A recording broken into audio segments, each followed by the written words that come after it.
Good afternoon. I am, we practiced. Kenneth Burnett and I practiced yesterday on Facebook Live, bringing in a guest, and it does not seem to be working today. So we are trying something different. I have sent him the link to the broadcast, so I'm waiting to see if he's coming in. I mean, Kenneth, yes. we're together. Hey. Wow. That took a lot. It did. It did. And we are professionals. So we practiced yesterday. So I just want you all to know that we're going to blame that one on Facebook. We're not taking the blame for that. Yeah, that's all Mark Zuckerberg. Yeah. Yeah, that's all Mark Zuckerberg. That's him. We're not taking the blame on that. No, we're not. I am moving. I just moved my my phone out of the way, so I'm all on computer now. And so live streaming on Facebook as well, or how does this work? I think it's live streaming on Facebook. Okay.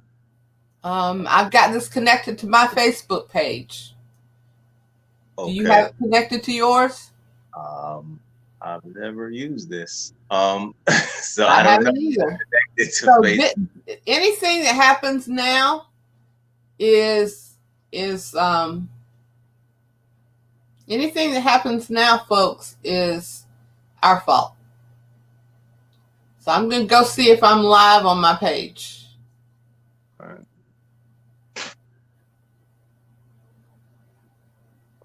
Let's see if I'm live on my page. Anything that happens now is I'm going to share this to your page, Kenneth. Okay.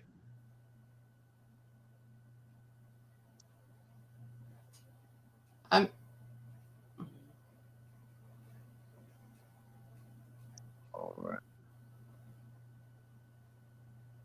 Okay, go check your page and see if it's popped up. Okay.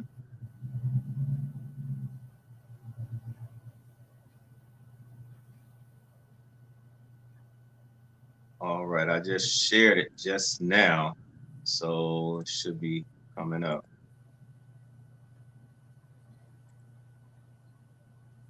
All right, it's on my page now. Got it. Okay. Let's go. All right, so let's go. All right, so thank you everyone for your patience. We are now live with Carmen, the expert in this field of race relations in the business world. So I want you to like and share it now. We are running a little behind schedule. This was supposed to be a lunch and learn, yes, but we are live now. So we're going to continue. We're going to move forward. So if you've already eaten your lunch, no problem. You still have your pen and pad ready and take some notes, because we are going to get into some really great information on the topic of the why race matters to building your vision. Okay. And that topic of why race matters to building your vision is key in 2020, because the only topic that people are talking about right now is race, because race has affected everything in every industry. So we're used to be in a place where society was taboo to talk about race. Couldn't talk about race in the boardroom or the lunchroom. Now everyone is being forced into that conversation. Companies are being forced on how they are dealing with race, how they are dealing with ethnicity, how they are dealing with culture. All of these topics, this is now in your face, and you can't avoid it anymore. So you have to know how to deal with it. And that's what Carmen's going to be be trying to share with you on how you need to weave it into your business, your vision, the thing that you are trying to move forward into in 2020. You can no longer just leave that out of the conversation or out of any written material, because it now needs to be written. This is how we handle it in our business. This is the structure now of how we deal with when these things come up. Before, it only was dealt with in the public relations department. They said, hey, if the topic of race comes up, hey, we automatically say, we divert that over to our public relations department. Now we can't do that. It has to be at all levels, CEO on down.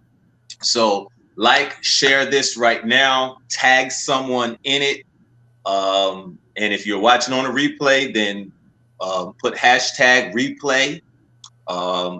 Put some comments in there. We want to have dialogue. We want to have conversation. This is a very important topic, and Carmen will try to answer your questions here or now. But when you connect with her on Facebook, connect with her on LinkedIn, or any other social media platforms that you're on? Those are the two primarily. Okay. My children are still trying to get me on the other ones. All right. Okay. Okay. So Carmen, tell us a little bit about yourself, a little bit about your story and how you came to this place. So, up until the age of 9, I grew up in an all-black neighborhood. I was, black church, black school, black everything. And those were the days of the Jim Crow laws. 1968, 3 weeks after Martin Luther King was assassinated, my family moved to an all-white neighborhood, and life changed. I was there were my brother and I, there are just two of us. He's 5 years younger than me. I was in public school at that point. He was not. There were 4 black kids at my school. I walked to school every day, and the other black kids, their grandfather was the janitor, and so they came with him and left with him. And within the first week, I think I was called a nigger walking home from school by a child who wasn't even old enough to go to school. And so that colored my life, and it has colored my life ever since. I was the only girl in the neighborhood too, so I was very much alone, and I felt alone. But I am an extrovert, so it's hard to keep me down. And I've recognized that part of my purpose in life is to have those conversations, to stand and hold space for people who aren't able to have those conversations, and to be a bridge between black and white people, to make it work, because it's a job. It is a draining job to talk about race, to stand in that space all the time. I was smart on top of that. When desegregation started and the black kids were bussed in, I was walking. I was fairly middle class. So my father was a pharmacist and my mother was a teacher. So that I didn't get any slack from home about my behavior and how I had to learn. And I was taught the lessons early on. I had to be twice as good. I didn't, that wasn't a choice. Going on to education after high school was not a choice. And life was hard. And then when I went to work, I worked in the General Assembly in the legislature in North Carolina. And for most of the time I worked, I was the only black person in my office. I had more education than most of the people in my office. And, it wasn't a place where there was a place for me to move forward. And, I'm retired from that. And my business now is research and race. And I I can't get away from it. It doesn't matter what I do. I'm always going to be Black. So Right. it doesn't matter what other title you give me, Christian, educator, researcher. When people look at me, the first thing they see is my skin color. Right. And I've had to deal with that in terms of where I live. I live in the oldest Black neighborhood in my area. It was built by slaves. It's become gentrified. And I've had the police come and question why I was at my own house. And, you know, they questioned. And when I went back to the police chief and, you know, talked to their folk, I found out they were looking for a man. There's nothing about me that's manly, nothing. So, you know, have dealt with it with my children and their school, my husband and his work. There is just no place where race does not take a part. And for a long time, we just had to go along because we had bills to pay. But this year has made a difference. And the other piece of this is America is browning. So within the next 15 years, the minority now will be the majority. Black and brown people will be the majority. And white companies need to start dealing with this now. They have to, because we have awakened, and we are looking at who thinks we matter. And if you don't think we matter, then we're not spending money with you. Right. And it's not just the Black community, it's the brown community as well. So this is not about my family owned slaves. This is not about personal. I did something personally to somebody. This is about the racism that was built into the system and the very fabric of our country. And it's all based on economics. All of it. You're right. And so if you were to answer the question to a person that you ran into somewhere at the grocery store, and they just overheard you talking, and they just said, well, why race? You say it really shouldn't even matter to your vision. You know, I'm not one of those people who own slaves. I'm not one of those people who's racist. I don't have a business that's really caters to any particular ethnic group. I mean, I just sell X, Y, Z. So race really shouldn't matter in my vision, Carmen. While you're in a grocery store, what would you say? It shouldn't matter. They're right. It should not, but it does. And so they can, you know, we can talk about where do they bank? Where do they go to the grocery store? If they live in a Black neighborhood, they probably don't have a grocery store in their neighborhood, or if they do, they have one. And it is, most of the time, it's not the cleanest one. It's not the best kept. The products, the products are not necessarily the healthiest products in the neighborhood, in the grocery store. You have to go somewhere else to go to the grocery store. If they have a house, and in America, house is the American dream. You own your home. That's how you build equity in your whole entire life. And redlining in the American system, banks, you might find a bank in a Black neighborhood, but if you do, it's pretty much on the edge. It's on the edge of the neighborhood. It's right there, right where the white neighborhood and the Black neighborhood come together. It's not deep in the neighborhood. If you're in a white neighborhood, there are banks everywhere. You can't go 2 or 3 blocks without finding a bank.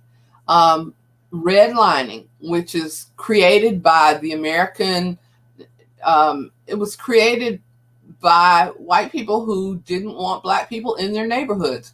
Redlining is the bank system of drawing maps and creating red zones, and anything inside that red line did not get a loan for a home. So And it wasn't just the banks, it was the FHA. The FHA had rules saying, you know, you can make loans, don't make them to black people. And you know, it's all done in code. And so we have to know, not only do white people need to know, black people need to know these things. We just know that they happen, but we need to know the reasons why, because you cannot break down a system if you don't know where the system came from. And we can say it's slavery, but it's deeper than slavery. But it is all economic. When you go in a grocery store, you said I was talking to somebody in a grocery store. Do they have the same kinds of fruits and vegetables? Are the fruits and vegetables affordable for people who are low income, people who are working at the lowest end of the scale? And a lot of times they're not. And that causes some health disparities.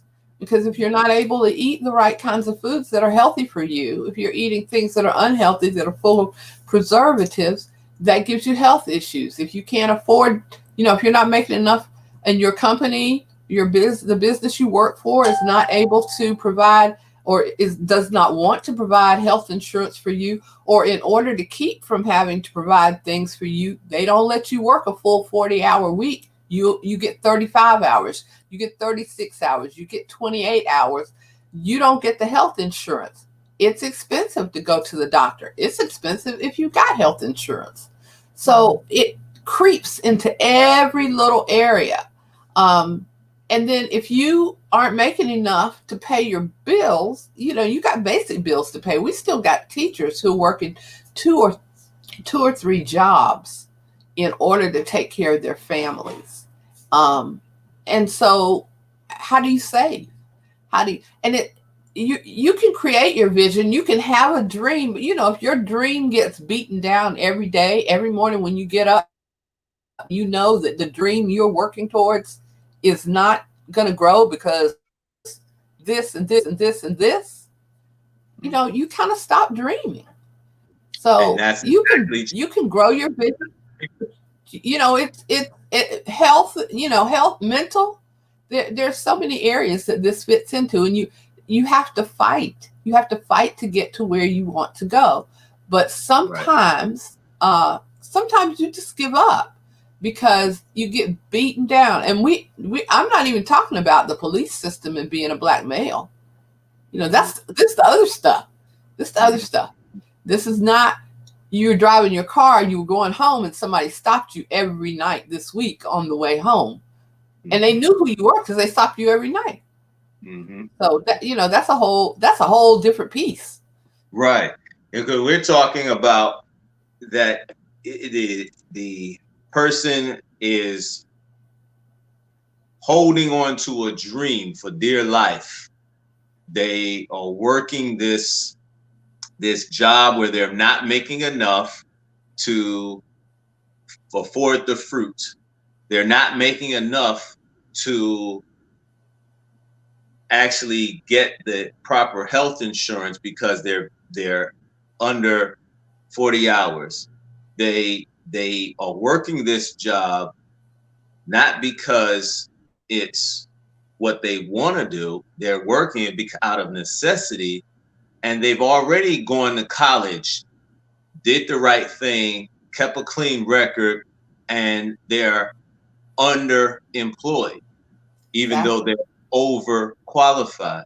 And they're holding on to this dream because this vision in them, they're wanting to birth, is the only thing that keeps them from crossing the line and going to the other side and doing the illegal things and getting out there and making the fast money, all kinds of ways. There's 1,000 ways to make the fast money. And but this dream is a thing that's keeping them alive, and they're trying to work it and they're trying to do it. But they have so many layers of hindrances that's stopping them, that are systematic. Like you say, mental health, just trying to keep mental health, waking up every day where this black skin doesn't rub off, and you're going out there knowing already that you're less likely to get the loan to fund your vision. You're less likely to actually make it home if you're a black male. if you're living in the wrong area, or you be living in the right area, and they don't think you should be living there. I Exactly.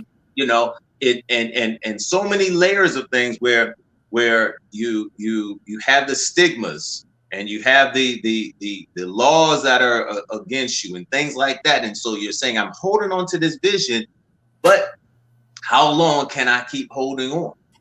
What else can I do so that I can make sure this vision happens? And as people saying that your mental state is all that you got.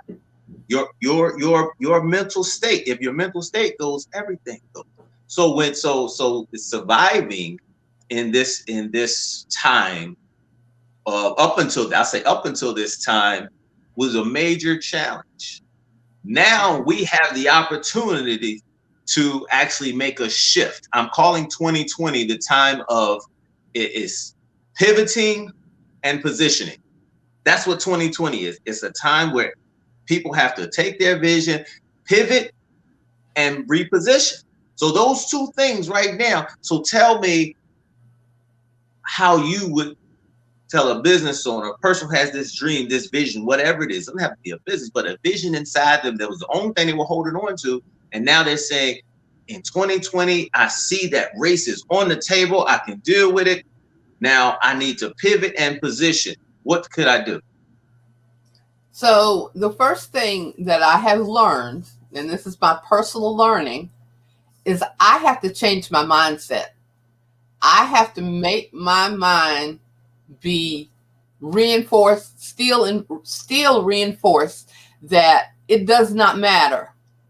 And for me, part of this was growing up. This is something my parents put in me. I've tried to put it in my children, but I've had to reinforce it because, like I said, you get frustrated and you just go, I'm done. I've had to pick up books. I've had to listen to podcasts, listen to when people are having conversations on Facebook that are empowering. And I have to find what is empowering for me. And so sometimes that means I got to do some extra work. And you're tired if you're working a 9 to 5 and a 6 to 10, you got to find some time in there. If it's nothing but 5 minutes a day, you need to go find something to reinforce your mindset, to affirm who you are and who you are inside of you. If that means you need to start writing some affirmations and put them on your mirror and put them on an index card in your car, and have a CD or something that you can listen to, something that goes into your mind that combats those negative things. So when they come, they're hitting this wall right here because you built the wall. You built the wall to keep you safe, to keep your mind safe, to give you some peace about who you are, because you have to be reminded who you are. Right. And for me, I know whose I am on top of that. I know God is my source and he's my strength.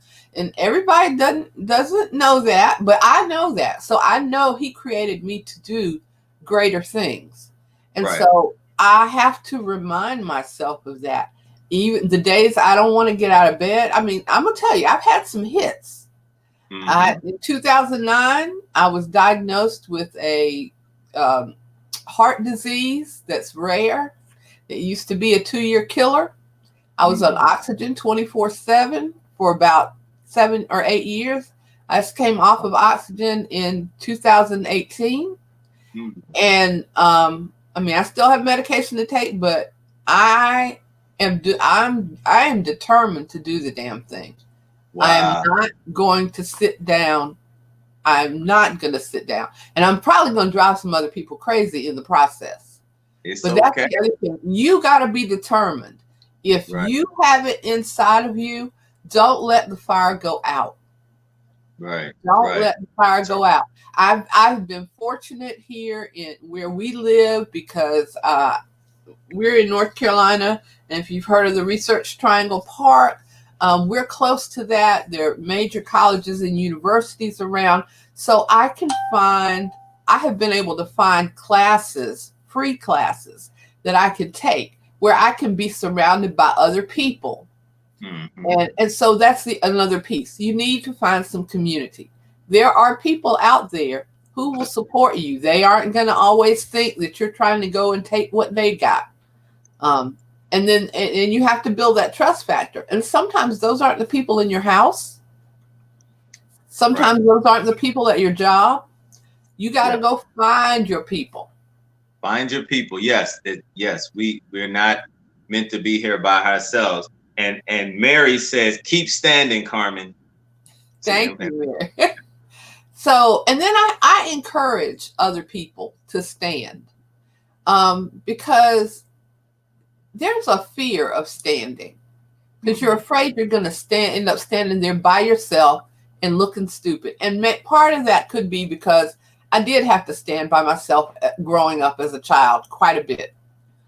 But because when I was growing up, I didn't fit in with the white kids. I didn't fit in with the black kids. And so I had a few friends who were nerds like me, who liked to read and take dance lessons and that kind of stuff. And so today I still have those friends. Some are white, some are black.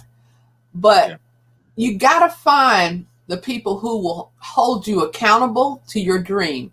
And if the people around you aren't doing it, there is somebody. Ask God to send you somebody to hold you accountable.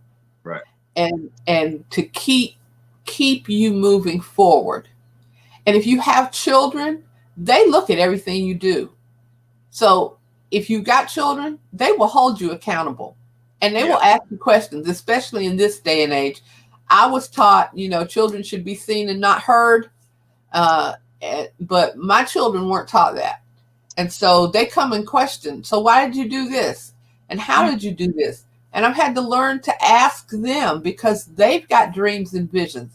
And I'm not quashing theirs. I want them to accomplish the things that they need to accomplish as well. So I just ask you to do that. If you're a parent and right now your dream is to get your kids through school, that's part of your dream, then you have to find time to show up at school. You have to find time to show up. I know people think PTA doesn't matter, but you would be amazed at how many decisions that your school does are created in PTA. Right. And that's why race matters in talking about education, because parents move on the active parents. That teachers will move when there's an active parent involved. Exactly. When they think that the child parent doesn't care, they don't move. So this is the time where we're talking 2020 positioning and pivoting for your vision. If your vision is getting your kids through school, that's where you are, then, like she said, show up at the school and deal with race, because a lot of things that are happening in schools are directly with race, starting from the top as far as political, superintendent, down to principals, down to the teachers in the individual classroom. Yes, but as an active parent, you can show up at the school and say, listen, you are treating my child differently. And I really believe it has something to do with race, not pulling the race card. Don't let people throw that in your face. Because if it is the race card, then we deal with it. A lot of times Black people don't want to go into a white environment and deal with race because they feel that the first thing that's going to be said in retaliation is, oh, you're just trying to pull the race card. Listen, if that's the elephant in the room, address it, because the foundation of this country has been the race card. It is what it is. So now in 2020, they're talking about it and say, yeah, okay, we admit it was the elephant in the room. Yeah, we know that. It was always there. Always there. So now if you need to go up to the school, you don't have to be the loudmouth, stereotypical angry black man, angry black woman. No, but you can address the issue, the elephant in the room now. My child is being treated differently, and I'm noticing one thing in common. He's the only black kid there. You see what I mean? Why is he being treated differently? You know, and I know from personal experience, I've had to deal with that because I was a teacher for several. So I saw that. So I'm saying, because I was in the lunchroom where the teachers were saying, laughing and talking about how they were treating certain kids differently because they didn't like the kid. It's like, oh yeah, I just don't like that kid. So yeah, I do this to him. Because you understand, teachers are people too, with their own biases, prejudices, beliefs. So, I mean, so don't think it's not happening because these people are professionals.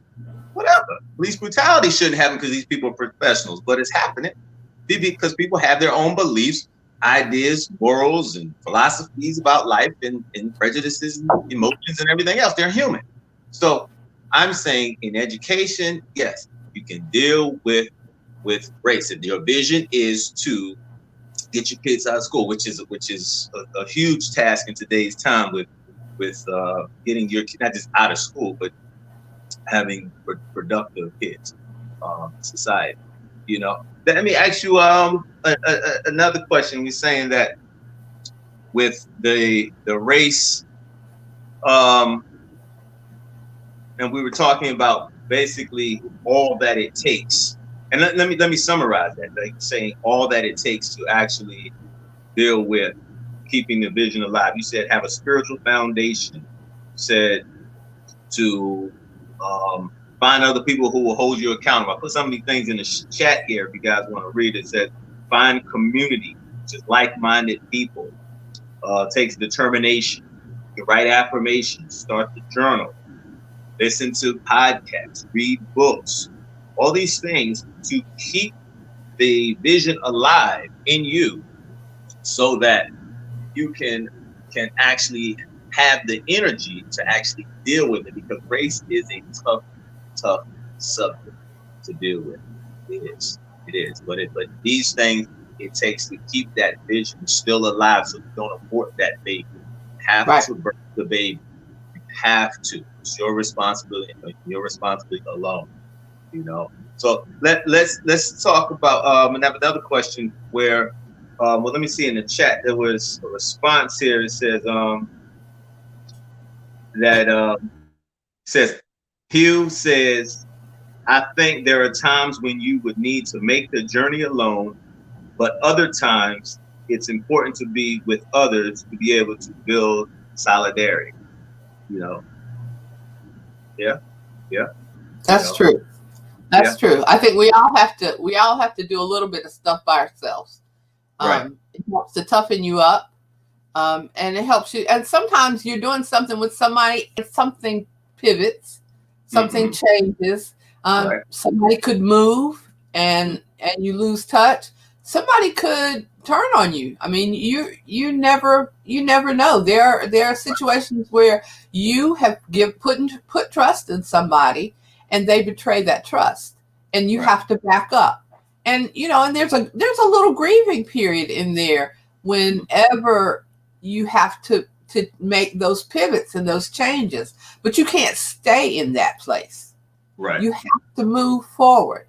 And I want to say this too, because when we were talking about vision and kids, I think sometimes there is an underlying vision, there's an underlying purpose in us from the time we get here. But we have other visions that go alongside that. So our purpose is not all one thing. And so as you're going through, sometimes you're being trained in the process for your overall vision, your overall purpose, but there are other pieces there. And when you were talking about education, we were talking about education and our kids. Sometimes you can't, if there's busing and you don't have a car and you can't get across town, you can't, there's no way for you to get physically to the school building, then you have to be creative. You know, you email, you text, you call, you write a letter, and you buy however much the stamps are now, and buy a stamp and mail it. But I want to tell you, this is the other piece. You always keep a backup of whatever you do, whether it's in your personal vision, your business vision, or your kids' education vision. When you are communicating with someone, you be sure that whatever you sent, you kept a copy of it. Because sometimes you got to call people out on, I didn't get this. I didn't this. I didn't that. And sometimes, if you don't have anything to back up what you're saying, you can't call them out because you don't have any proof. Right. So keep important things with you. Don't let them get buried in your pocketbook. No, you go through your kids' backpacks and pull out the important stuff and make a copy of whatever you signed and sent in. Right. And if you don't have access to a copy machine and you've got a cell phone, it probably has a camera on it. Take a picture, save it. We take pictures of everything else and post them on Facebook. Take a picture and save it. Let me ask you, Carmen. So when did this first start being really important to you? When did it really hit home and say, this is my fight? Oh, like I said, it's kind of always been in me, but I think I really recognize, as long as my parents were there fighting for me, I was good. But when I went to college, my original vision, my original thing that I thought I was going to be an architect, a Black architect, back in the 80s. And I ended up going to school at Georgia Tech, and I wasn't prepared for the rigors of calculus because my parents' computers had just come out, not personal computers, the original computers had just come out, and my parents had made sure that I was prepared for that kind of thing. So I missed calculus, and I failed calculus. And so that's another lesson. Failure is part of the process in your vision, because you have to learn how to deal with defeat.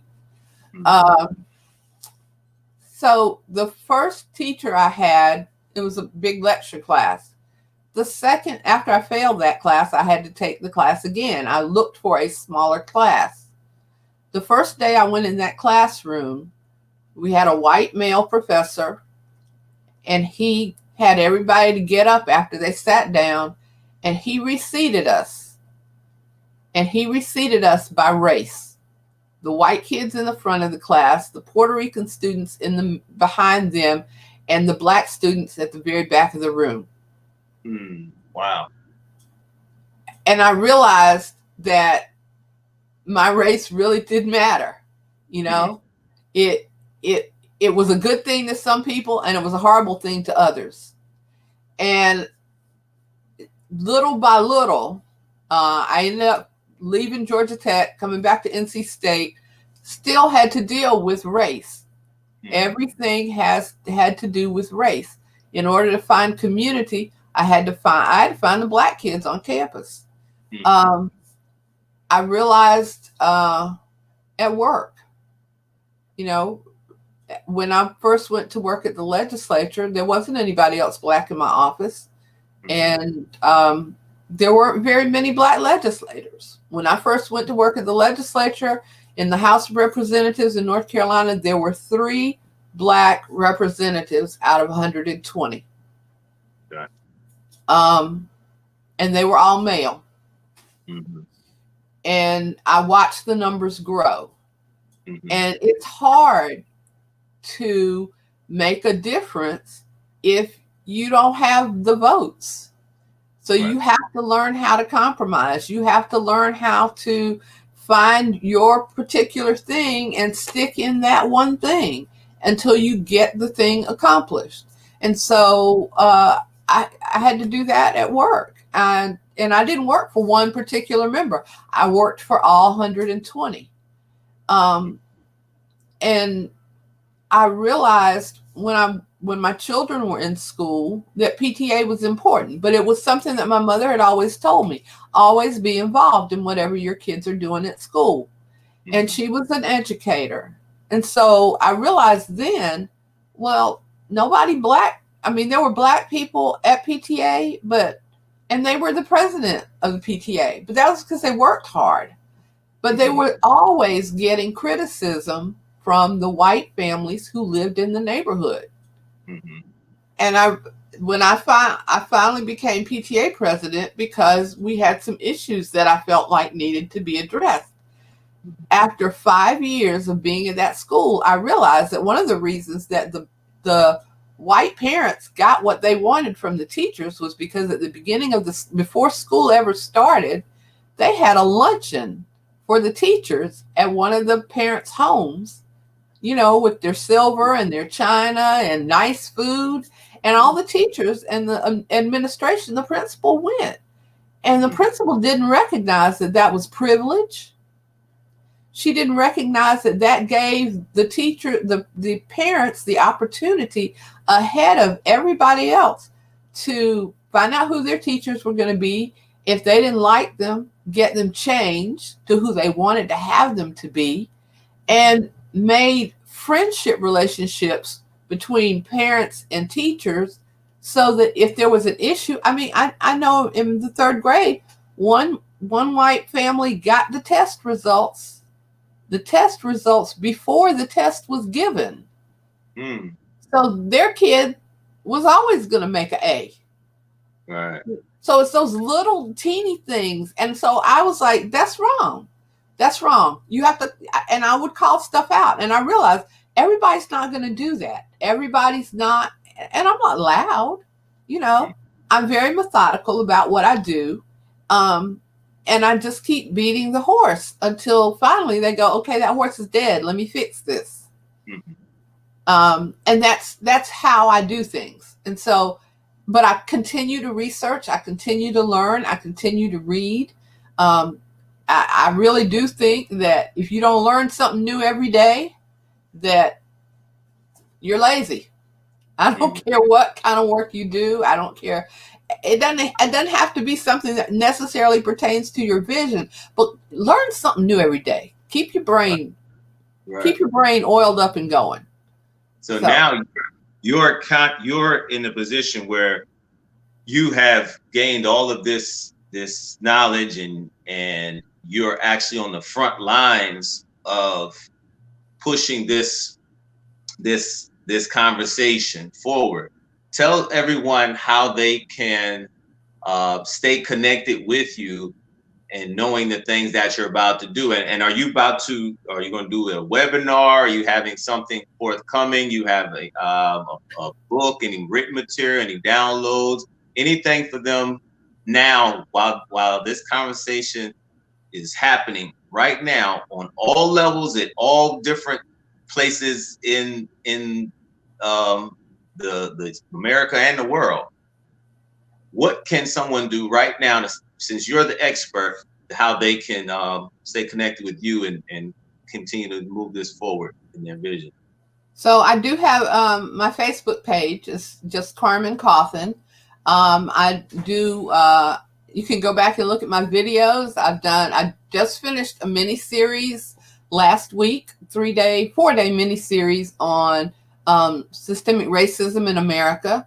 And so that's available if you want to go look at that. I have a YouTube channel. People can go back and watch some videos there.